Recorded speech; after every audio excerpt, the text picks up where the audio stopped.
Severodonetsk remains the hottest point of hostilities in Donbas. The city is under constant enemy fire. The Russian army has not broken through to Severodonetsk, although there are fierce battles for the city.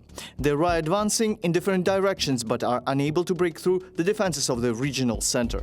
Severodonetsk is not surrounded, the regional center is not isolated. Fighting continues on the outskirts of the city. The Russians entered the area of the Mir hotel and the bus station. The Russians will not be able to capture Luhansk region in the coming days. As analysts predict, we will have enough strength and means to hold the defense. Serhiy Haidai, head of the Luhansk Regional Military Administration. Heavy combat is underway along the entire front of the Donetsk region. The occupiers are attempting to entrench in the Liman direction. The Ukrainian armed forces have taken new strengthened positions and will not only be able to deter the enemy, but also to launch counterattacks. They concentrated maximum artillery, maximum reserves in Donbas. There are missile strikes and aircraft attacks, everything. We are protecting our land in the way that our current defense resources allow. We are doing everything to increase them, and we will increase them. If the occupiers think that Liman or Severodonetsk will be theirs, they are wrong. Donbas will be Ukrainian.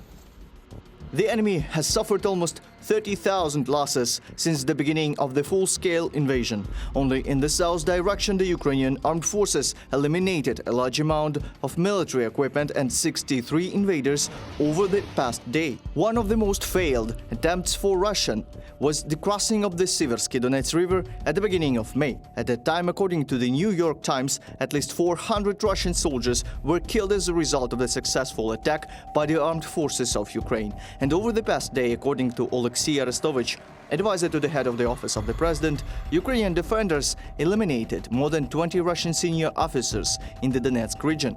The enemy fighter Su-35 also will not be able to take off anymore.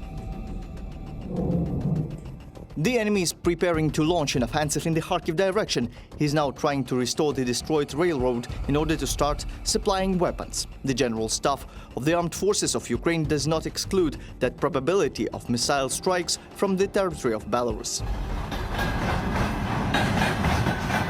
The threat of Russian missile attacks on critical civilian and military infrastructure facilities in Ukraine from the territory of Belarus remains because of the relocation of the Iskander-M operational tactical missile division from the Osipovich district in the Mogilov region to the border district of the Brest region in Belarus. Alexander Motuzanyuk, spokesman of the Ministry of Defense of Ukraine. The footage shows the operation of the Russian flamethrower system Solntsepek, which is used by Kremlin to destroy Ukrainians in action. The video was released on the Twitter by Mikhailo Podolyak, the advisor to the head of the office of the president. He urged the West not to delay the delivery of weapons to Ukraine. There is Russian Solntsepek flamethrower system. Some partners avoid giving the necessary weapons because of fear of the escalation. Escalation? Really? Russia already uses the heaviest non-nuclear weapons against Ukraine, burning people alive. Maybe it's time to respond and give us MLRS, Mikhailo Podolyak, advisor to the head of the office of the president, on Twitter. Over the past day, 5 civilians were killed as a result of enemy shelling in the Donetsk region. A missile was also launched toward Dnipro. It hit the National Guard's proving ground. 10 people were killed and dozens were wounded. The border districts of the Sumy region were also shelled more than 20 times with mortars. Fortunately, there were no casualties.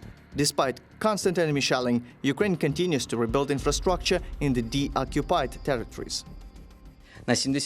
Mobile phone services have been restored by 76%. Ukrainian postal service Ukrposhta is operating in 801 settlements, and electricity and gas supply have been resumed in the Kyiv region.